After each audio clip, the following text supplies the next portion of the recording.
Hi, it's Father Kurt. I hope that you watched the introduction to Palm Sunday, where we learned that the crowds of people cheered Jesus when he arrived in Jerusalem, right back there when he came down the Mount of Olives. Now, the religious authorities, the people in power, were not happy with the attention Jesus received. They weren't happy because they wanted the crowds to be cheering them. So they began working on a plan to get rid of Jesus. They started by recruiting their friends to spread nasty rumors about Jesus. Now, when Jesus entered Jerusalem on Sunday, just a few days later on Thursday, he gathered around with his disciples to eat a meal.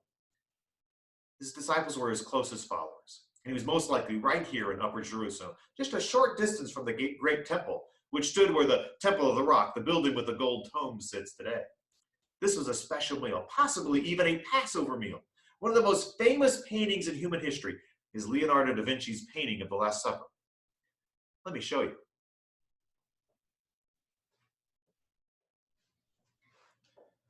This is one of the most famous pieces of work in history.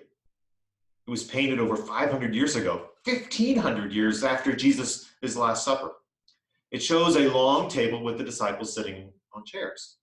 Now, back then, in real time, this would have been on a low table, and Jesus and his disciples would have lounged around the table on pillows.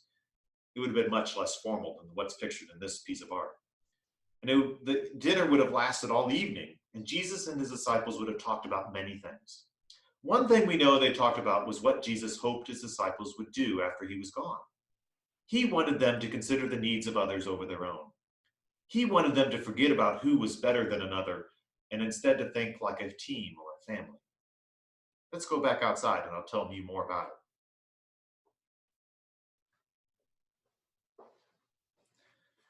So here we are back in Upper Jerusalem, looking out toward the Temple Mount. Let me tell you about the two things that Jesus said to his disciples. First, Jesus said that he would wash his disciples' feet. Now, this was a special sign because feet were the dirtiest part of the body. They were covered in sand and dirt, and washing them was messy. And his disciples didn't think that the great Jesus should be doing the work of a servant. But Jesus insisted, because that was the kind of work that he hoped his disciples would do. That they would never think that they were too good to help someone else. So Jesus washed all of his disciples' feet. The second thing that happened during the supper was Jesus told his disciples that he would soon die. And they didn't believe it. I mean, they had seen how popular he was with the crowds on Sunday. So how could it be just a few days later that people would turn against him? But Jesus told them that they, his closest friends, would not stand up for him and would even betray him. Now, Jesus said that although he would not be there in person, that he would always be with them in spirit. They would know that he was present through the breaking of bread. And then he broke bread, passed it to them, and then passed the cup of wine. He said that whenever they broke bread and shared a cup in his name, that Jesus would be with them. The bread and the wine would bind them together as a family, no matter if they were blood relations or not. So during the Christian Holy Week, we celebrate this meal at a service on what we call Maundy Thursday. We especially remember that Jesus asked his disciples to be servants. And since we are present-day disciples, we must remember to consider the needs of others before our own. We also regularly break bread and share the cup when we come together as a community for worship. And 2,000 years later, it still reminds us that Jesus is with us and that we are bound together as a big family with disciples in the past and the present and the future.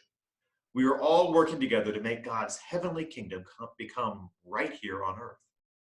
Now, after the meal 2,000 years ago, what we now call the Last Supper, Jesus went back to the Mount of Olives, over on the other side of the great temple, to say prayers in the Garden of Gethsemane. His disciples went with him. We will hear what happened in our next lesson about Holy Week.